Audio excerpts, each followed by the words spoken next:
எந்தனின் பாதம் பட்ட உடனே யோர்தானும் விலகிடுமே. உன் யோசனையால் எக்காலம் போதும் எரிகோவும் விழுந்திடுமே.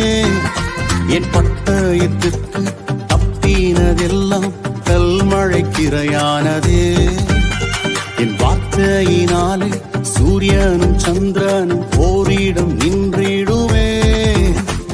எந்தனின் பாதம் பட்டவுடனே யோர்தானும் விலகிடுமே. உம் யோசனையாலே எக்காலம் போதும் எரிகோவும் விழுந்திடுமே.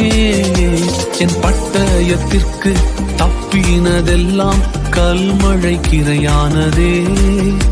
என் வார்த்தையினாலே சூரியனும் சந்திரனும் ஓரிடம் நின்றிடுமே. L Shaddai alloy